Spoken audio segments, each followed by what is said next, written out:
Hey everybody, and welcome to this video where I'll be talking about the top 10 questions that I get asked by newcomers to the Noodle community. So hopefully this can clear a lot of things up and maybe reduce the number of confusion, the amount of confusion there is on arriving in the Noodle community and not really knowing what's happened since the open source announcement and where are we at with Noodle today. And also what can you do with Noodle is the most important thing. Once you've got all the questions of reliability out of the way, what do we actually do with this tool? So let's start with question number 1. Is Noodle a dead project? No, Noodle is not a dead project. So I'll give you a very quick recap, as I've done many times before. The original Noodle company was owned by an organization in Sweden called Future Platform, and they have moved away from this brand to other projects, and so they're not maintaining it anymore. It's not because it wasn't a good project. It was a very good project, but they weren't able to make a commercial model out of it. And so, you think what you want about that. I know from having used Bubble in the past that you really have to screw people to get money out of these kind of platforms, and you also have to have the funds to have a lot of free users. So you need to be prepared that 95% of your community or more are never going to pay for your services, but they'll want to use them forever for free. So it takes a lot of users and a lot of investment, I think.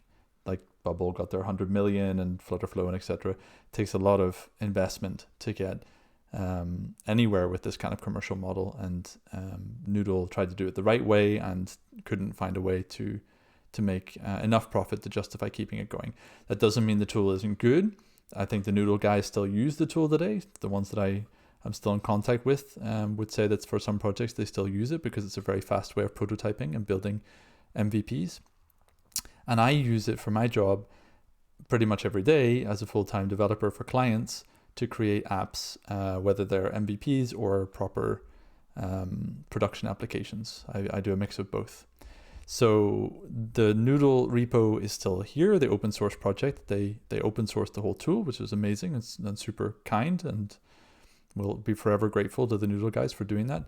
And there are 2 main forks as of recording this video today. The first one was Fluxscape, which is a commercial project with some ex-Noodlers who took it upon themselves to work with one of the ex-Noodle developers to try to find a way to get the hosting to work for them in a way that would pay for development of the tool so that they could carry on using the tool for their own client projects.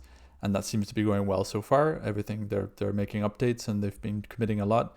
And thank goodness, because the other fork is the one that I'm in charge of, which is the Low Code Foundation, or Open Noodle. And this fork hasn't got any money at the moment, although we're very happy to receive some. We're actually a registered non-profit foundation in France. I'm the president of it with another Noodler in the community called Guillaume Maison. And we are looking for getting members and donations to be able to fund progress with our own fork, Open Noodle.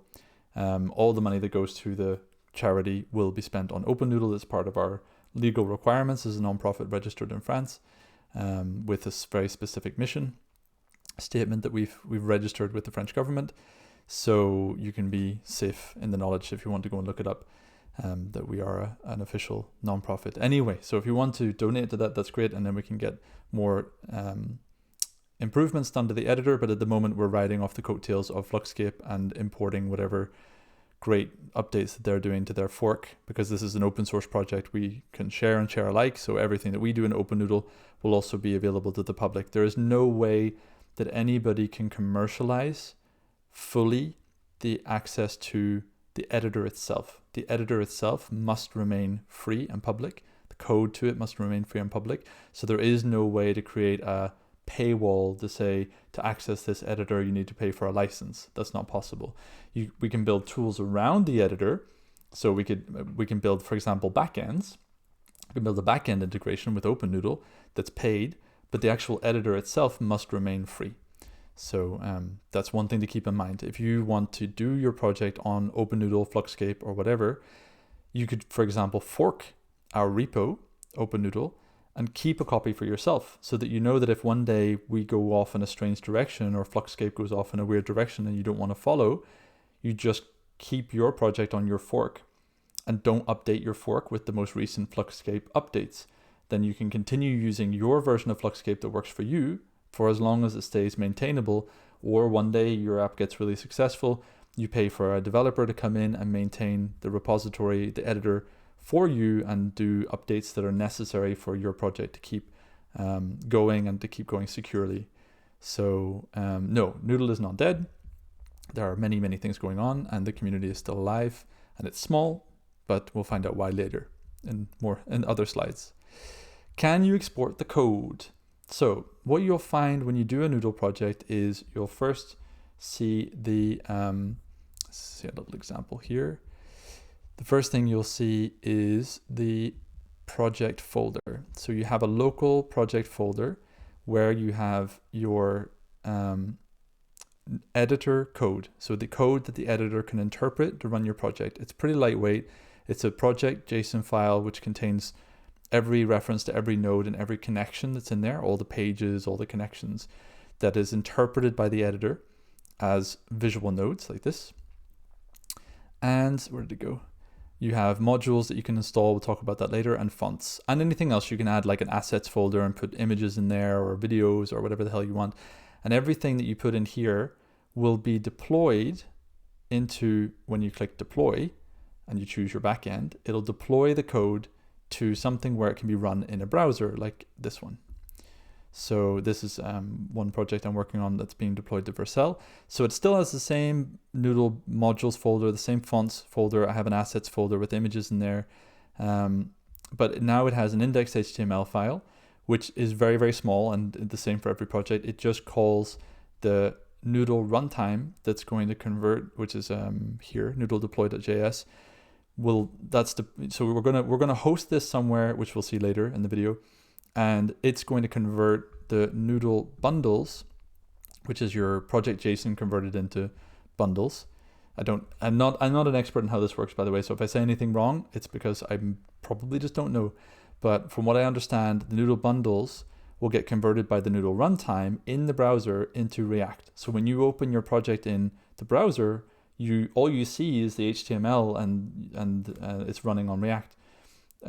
What is happening in the background, if you look in the resources tab of the browser inspector, you'll see that, or the source or whatever it is, you'll see that there's the Noodle deploy.js in there, there's the Noodle bundles, there's all the stuff that's needed to run the Noodle in the browser. So this is how it works when it's deployed. So no, you can't export the code because there is no code. The code is made on the fly as the user loads and interacts with things in the browser by the Noodle runtime, converting the JSON from your project into HTML elements and React elements. So that's the long and short of that is no, you can't export your code.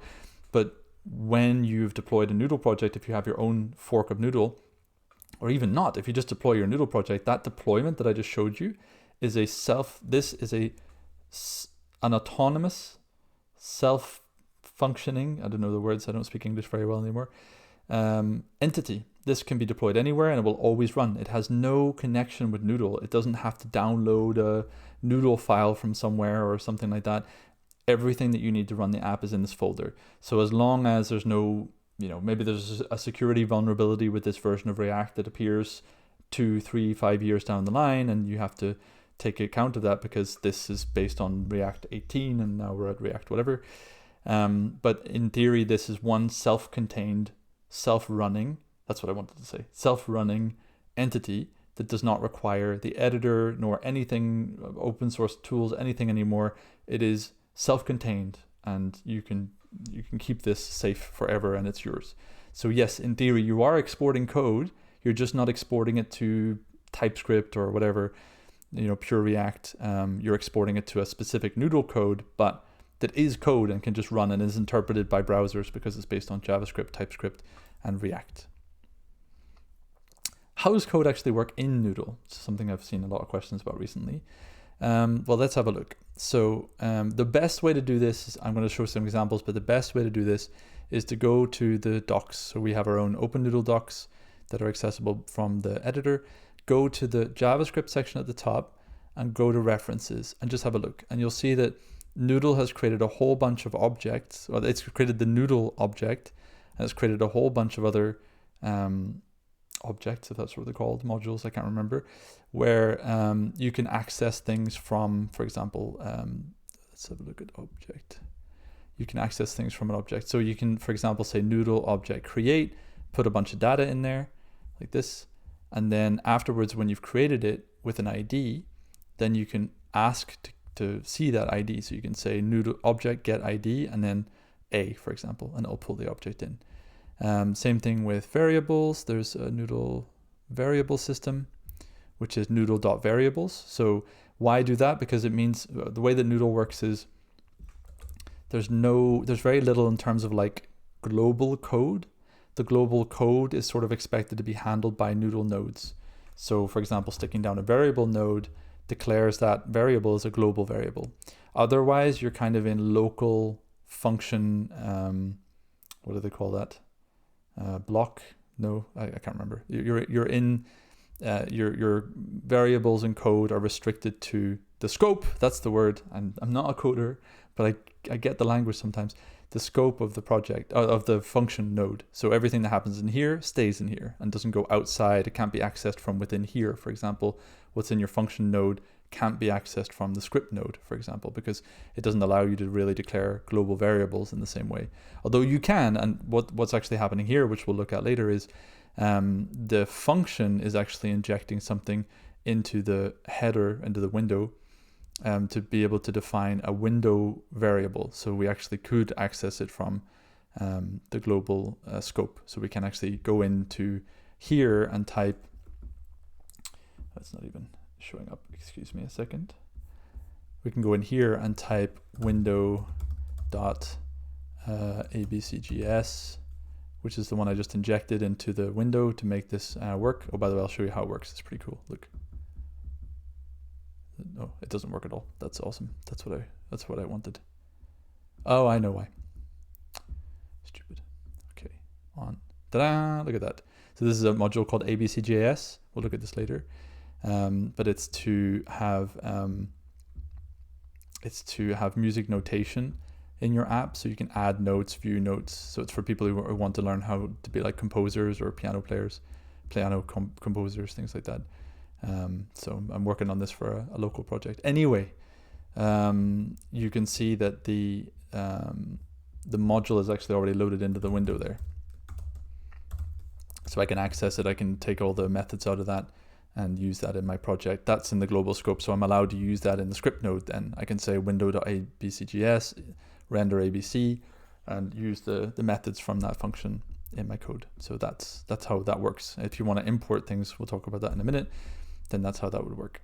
But if I declare a global variable, hello world variable, then, oh no, what are they? There was foobar.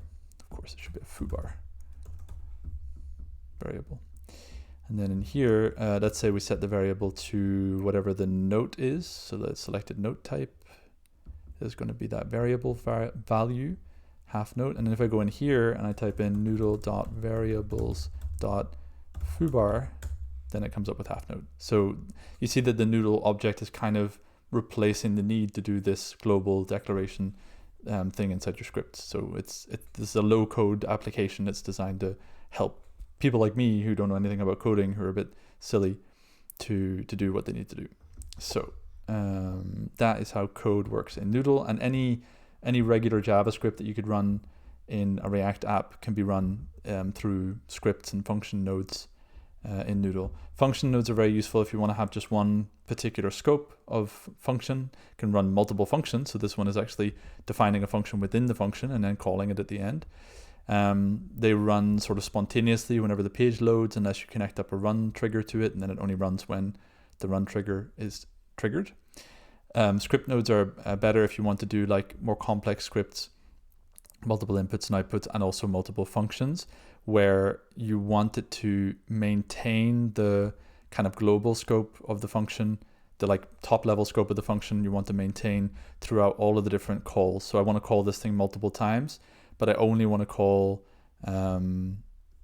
this one, for example, this function to set it up, I just want to call it once. So it'll call this code.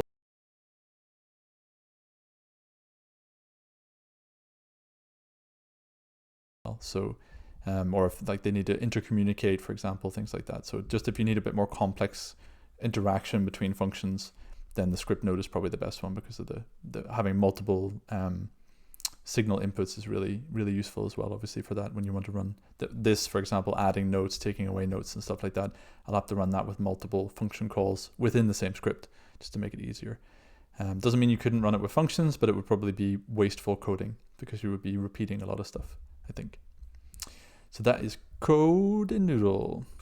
As much as I understand code in Noodle, so I apologize for everybody who's actually a coder and who learned nothing there, but at least you know how Noodle treats code within its environment and within the browser.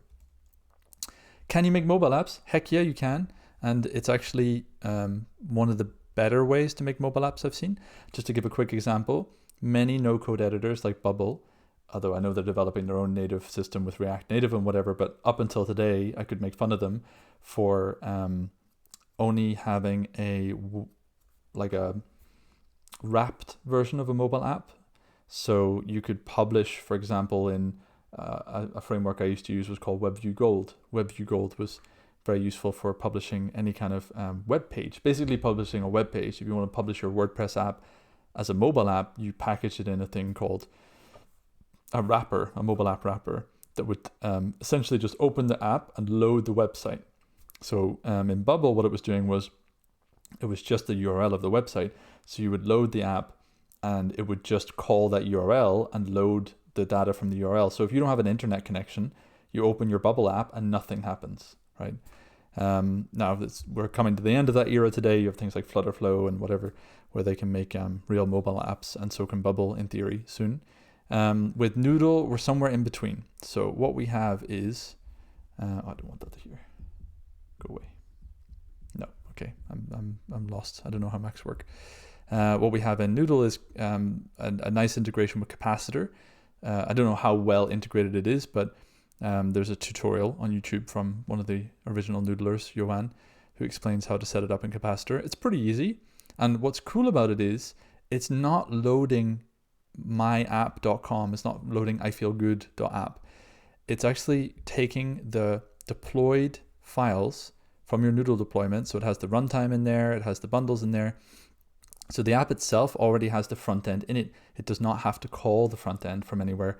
It already has the full front end inside the app. What it has to call is any connection with the back end, which is the same for any app. So I actually feel like this is the closest thing you can get with a web app developer to actually having a fully functioning mobile app, where you're not making any compromises.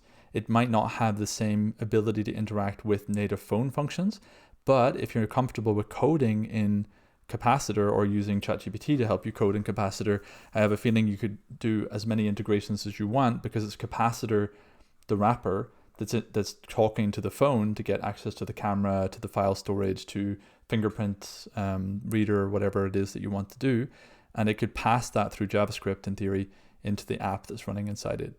So I find this to be a very, very good way to publish mobile apps. And I'm working on one at the moment, and it's been a pleasure. So yes, you can make mobile apps in Noodle. Can you import modules? We'll talk about front-end modules first. We're going to go back to that app I was just showing you. Oh, look, the bottom bar went away. Why? Where is it? Here.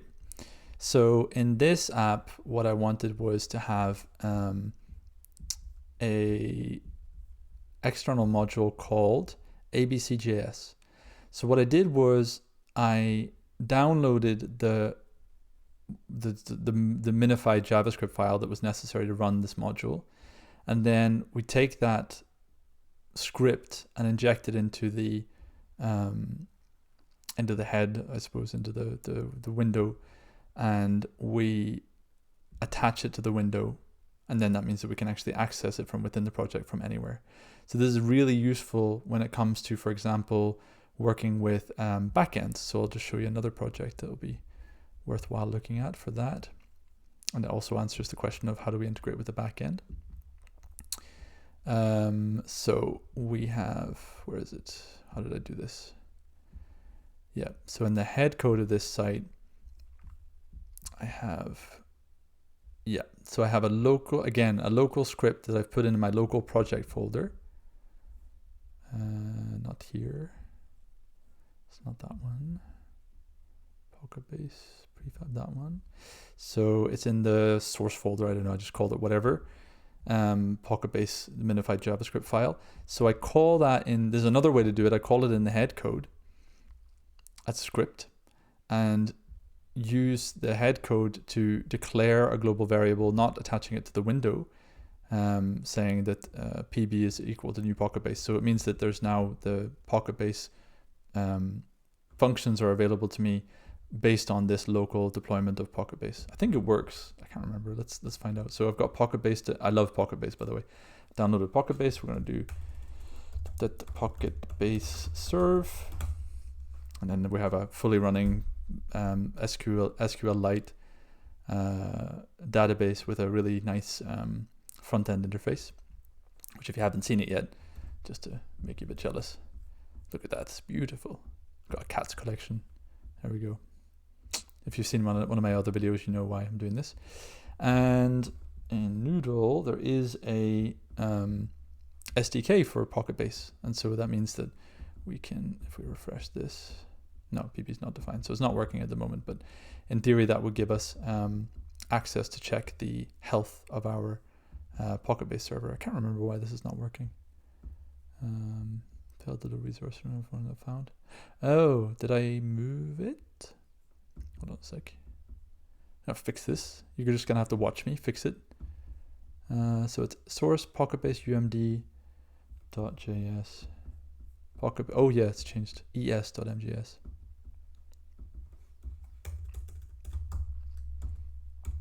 Why did I change it? Weird. No, not.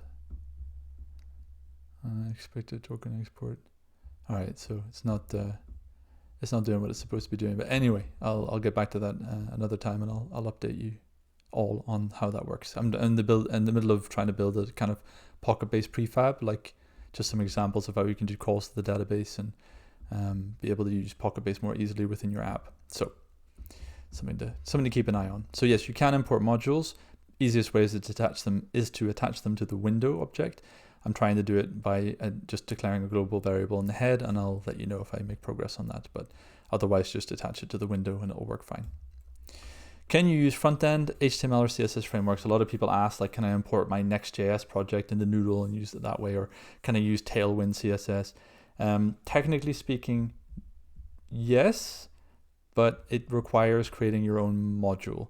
And so I've seen, for example, one example I'm trying to follow up on at the moment is this one. So this is Hendrik, a guy, a very interesting member and active member of the Noodle community, who had created a module for Noodle that I don't know how to import because I'm crap with importing modules, sorry, but I'm asking and I'm going to get educated on how to do that. And he created this. So this is the result of this module. If you install this module, you can,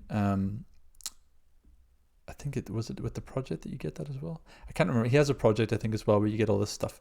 Anyway, it's all of this stuff. This is a Noodle project where he's imported ShadeCN and Tailwind, I think, as well, to create all these different elements. So all of these things are available in Noodle. They're running on Noodle, and you can use them in your project. It's pretty cool. Date picker. I love a good date picker. Oh, it's like an accordion. Oh, it doesn't work. Forms. No, it's accordion again. All right, so it's not exactly working like it was supposed to. I think a lot of the things weren't finished, maybe. The alerts look nice. Nice. Breadcrumbs. So styles look pretty good, and be definitely something to try out. So yeah, you can, but you would have to make your own module. So best thing is either we publish a guide at some point on how to make modules. That would be awesome. And maybe I can get Hendrik to help with that. Or you just find somebody in the community who can produce a module for you if you need that. So yes, you can in theory, but you would need a module. And I don't think front-end HTML frameworks there's any point, because in the end it's all getting compiled to React. So there's no point. You can make your own custom HTML components.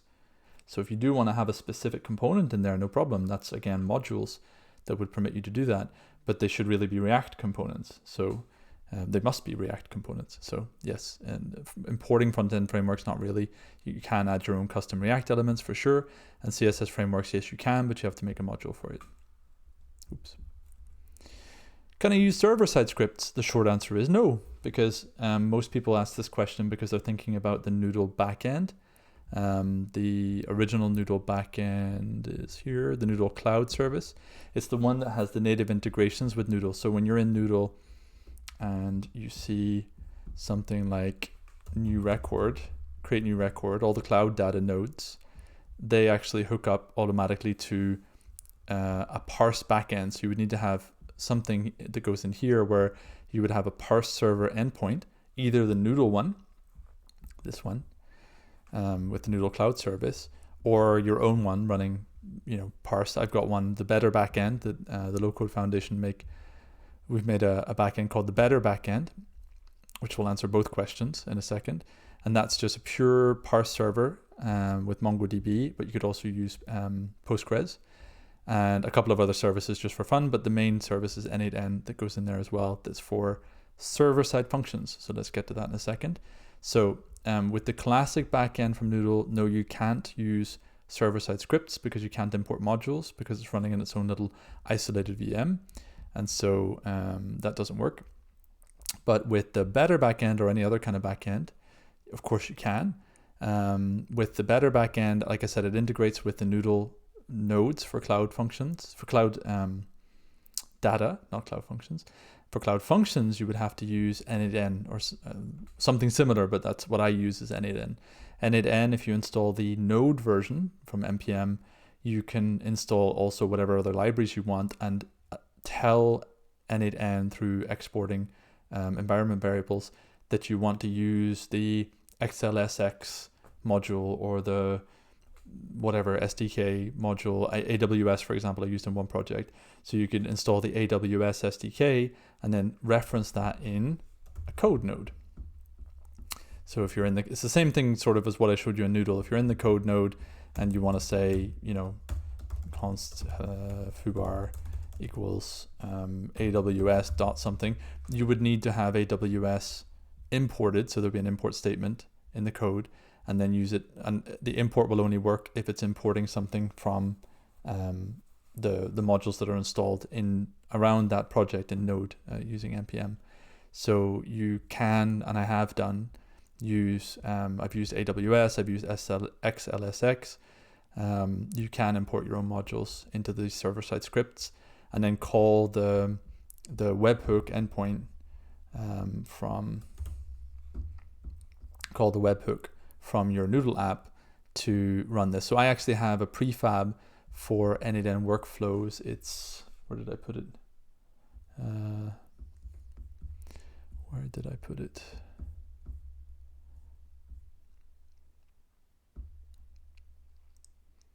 don't have it in templates folder, do I? Oh no, I do. Oh yeah, okay. I added some templates for password reset and password reset request. And then I know somewhere I added a project for N8N prefabs. Maybe I didn't publish it yet. Anyway, very shortly I'll publish an N8N prefab thing. I'll show you what it looks like. Where, so I think this one probably has, this one has N8N in it. No, it doesn't. Does it? No, it just calls N8N directly. This one definitely does.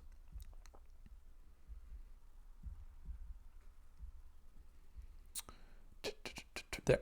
So it's a component for N8N, for Noodle to run N8N functions more easily, where essentially what you're doing is defining what the variables are going to be that you're sending to N8N, putting them in the object and the component inputs, and then this core component takes care of everything else. You just need to put in your N8N root domain, the webhook ID, is this a test webhook or not? Are you doing post or get or whatever? and then it'll run that it'll do the call to that workflow that's needed to get that end-to-end workflow running. So that makes it easy. So I think that that's a really good substitute for the original Noodle cloud service that had its own cloud functions with Noodle nodes. I'm using it for pretty much all my projects at the moment. I find it more reliable. It's easier to debug. So yeah, and also you can run server-side scripts. So I find that to be a very good way to make your stack perfect for your project. The learning curve for Noodle. So it's hard to say, but I have an example. I have one client who went from 0 to hero. So I literally went from never having built an app before, never having built a website before, no idea about coding, no idea about any kind of web development concepts. Went from April to the end of July, beginning of August. So April, June, July, August, like 3 or 4 months learning curve. Doing coaching with me, working on his own, also doing a job at the same time. So roughly about 90 hours of coaching. So, that does accelerate you a little bit. But I really just pointed him in the right directions and helped him to learn, and he went off and learned by himself. So I'd say from 0 to Noodle hero, now he's able to do everything by himself. He's like a Noodle master, although he wouldn't admit it. So 4 months, I would say, from 0 to hero. It's a longer learning curve than something like Bubble, maybe. And I wouldn't say he's able to like create anything. I'm being very kind, maybe overly kind, but he's definitely able to maintain his own app by himself. So by just learning, I think, doing YouTube tutorials and asking questions in the community, getting examples from other people, downloading example projects. You can zip a project. So if you have a problem, you can go into that folder I showed you, like your project folder. You can actually just zip this up, give it to somebody and say, hey, can you have a look at this? It's like a couple of megabytes. And they'll be able to import it into their Noodle through this way. So you do open folder. Yeah, open folder. So you open whatever the folder is, you go to find the thing you just unzipped, open the folder, and it'll open the project just like it was on your own computer. Because it is on your own computer. And that means you can really get help when you need it. So if you're stuck in a project, you can theoretically zip and share your project with someone. Or if it's someone like me you're working with regularly, which was the case for this project, you can actually do version control. So you can initialize a Git repository and then commit also whatever, just like a normal Git project, and give that Git address to a friend who you give access to the repository, and then they can see in the version control panel all of the commits that you do. They can create a branch for themselves that they want to. So there's another good way to learn is to connect somebody else to your project if they're helping you on a regular basis using Git, and then push things and ask them questions. Leave comments, for example. It's what we used to do with the guy I was coaching. Say, Richard, help. What do I put here? Leave comments around with keywords, because then I can go into, you send the project to me, I can go into search and type like help, and I'll find your comment, because the search is really powerful. It searches through all the names of the nodes, types of nodes, and the contents. If there's like function script inside there, then I can actually search for what's inside the code. So like window height, for example, if I forgot where that is, then it'll show me the function where that code is inside. So search is really, really useful for that. So yeah, leave notes for the person who's helping you, for example, or for yourself as well. Leave notes about what you've been doing. I think it's really important to leave comments as much as possible on the page, so that you can remember what you were actually doing and why you created it this way. So there are lots of little tips like that. Maybe I'll make a specific video about how best to learn Noodle and to keep yourself from going insane with little tips like that over the 3 or 4 months that it's going to take you to learn Noodle. But I can guarantee that once you get to the end of it, you'll be a really powerful app developer. So, what we really need in our industry, in the Noodle community, is more developers, because there's not that many at the moment. There's I can count them on one hand, the people who are available for actually developing Noodle apps for other people. We really need to have builders who are able to go to clients and say, hey, don't build with Bubble, don't build with, Webflow or whatever, or WeWeb, build with Noodle. And I'm a Noodle expert, and it's open source, and you'll own the code at the end. We'll export the code, you'll have a copy of it, you'll own it. It'll be self-contained and self-running forever. And yeah, if you want to donate to the project, donate to the Low Code Foundation, by the way, and then you can keep the project going forever. Can I connect my own backend? Well, we've already answered that question, I think, but let's specifically look at how we would do that. So go to our Pocket-based prefab. We have our Pocket-based running. We've got an API endpoint.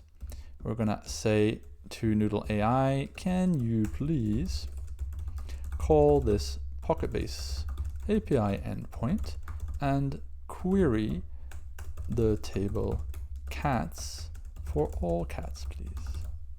Doke. Bing. So OpenNoodle is using GPT-4o Mini, so it goes pretty fast when it answers these kind of questions, which I like. Okay, so let's see if that works. Network response was not okay. It's not okay, man. I think we'd probably need like an API key. Do we need an API key? API. Maybe not.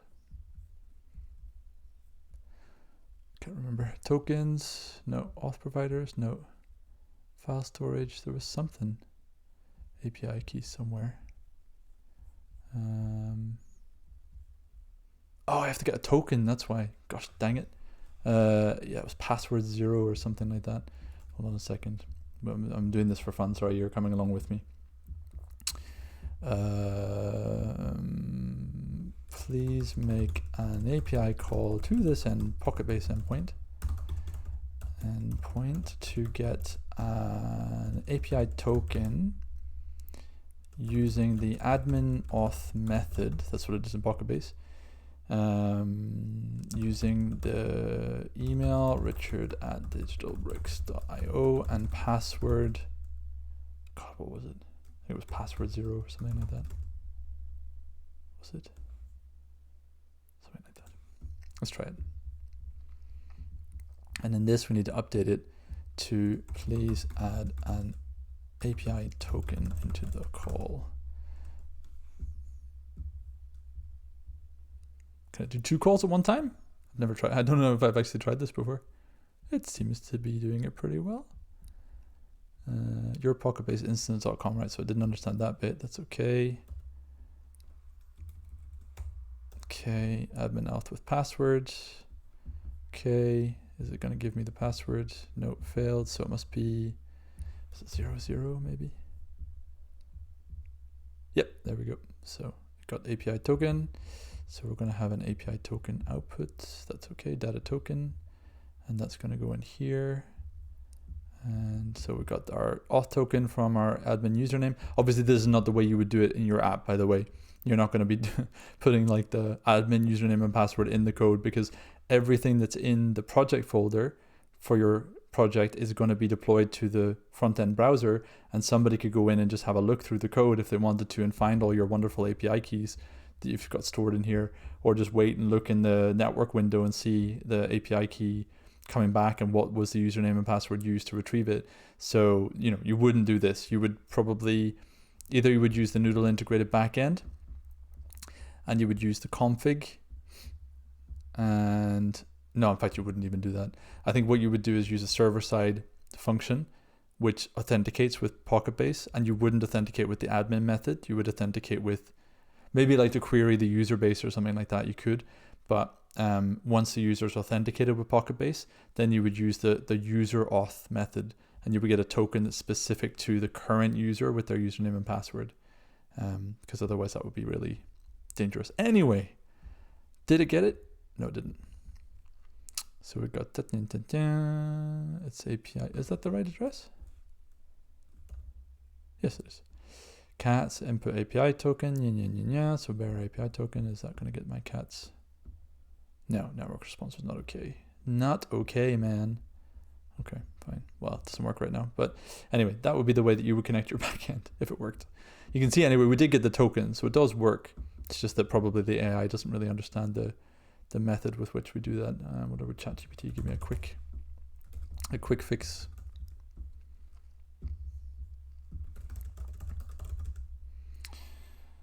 Noodle function code to do a query on that Pocket-based backend.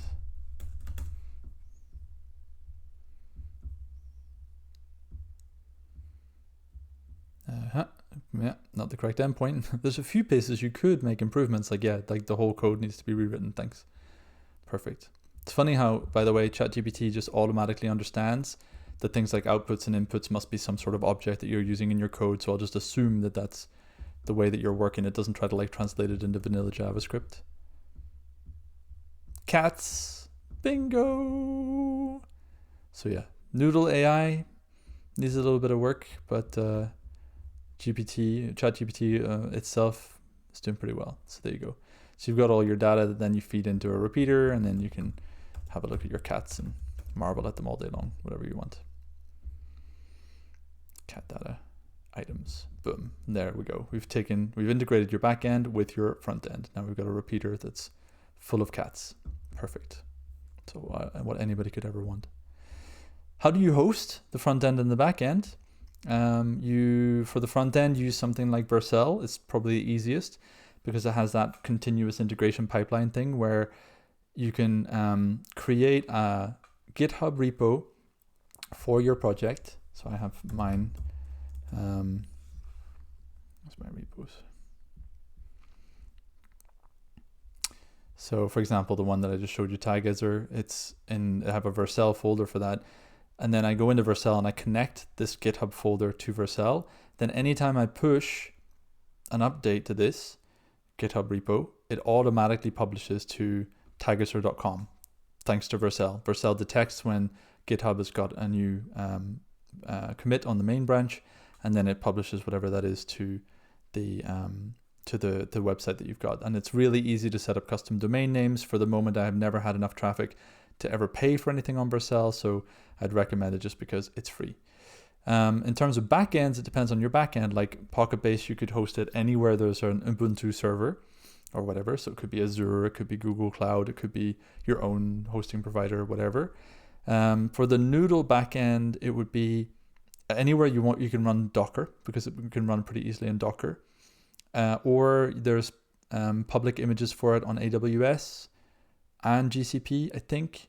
So you can spin up something on App Runner or on Google Cloud Run that would have your backend running the Noodle Cloud service. The better backend from the local foundation would be better probably running in Docker. So spin up a virtual machine somewhere in the internet, wherever, DigitalOcean or AWS or whatever you want, and then clone the backend and run it in Docker, and then just pipe traffic through your virtual machine into your Docker instance, for example. So yeah, backend hosting is anywhere where you've got a server that has cloud access that you can get a URL for, and then just punch that into your app as the address of your backend, and you're good to go. So yeah, front end hosting, Vercel, or also any kind of bucket hosting that has static web hosting. So front end could be AWS S3. If you have a specific bucket for your front end and you turn on static web hosting, then that'll work. Or GCP, same thing in their buckets. The problem with that is that you have to either set up your own continuous integration pipeline, or just to manually delete all the contents of the folder and replace them with your most recent deploy, which is, and then reset everything. It's probably not a very efficient way to do it. I certainly have tried it before and I found it to be very, very slow and inefficient and prone to bugs. So something like Vercel or another tool that can publish from a GitHub repo, for me, seems to be the most sensible option. Deploy to your computer, push to your GitHub repo. Vercel takes care of everything else and deploys to the front end. I would say that's better. Or, sorry, last thing, you can use Fluxscape, because Fluxscape has a graphical user interface, which I don't know if I have access to anymore. No, I can't remember what it is. But they have a really nice graphical user interface where inside the builder and in the Fluxscape builder and in their website, the dashboard, where you can publish your creation directly to front and back end just by clicking inside the editor they have a special panel up at the top right in deploy, like what they used to have in the old Noodle. They have a panel for Fluxscape hosting, and you can deploy directly to their own hosting, front end and back end from inside here, which is really cool because it does what the old Noodle used to do, and people really appreciated about the old Noodle. So if you really want that ease of publishing without going through all of this techie nerd stuff, then Fluxcape is probably the best for you. And also if it's like, if your project is high stakes and you don't want to be doing DevOps at the same time as doing development, at the same time as doing project management and all the things that you have to do if you're winging this by yourself, then somebody like Fluxcape is a good choice because they're going to be able to manage your hosting and make sure that everything is safe and secure. So that would be my recommendation for that. So that's the top 10 questions that people have asked me recently, and I hope that that clears some stuff up for somebody somewhere. And if not, I look forward to seeing you in the next video. And even if it did, I look forward to seeing you in the next video. Bye, guys.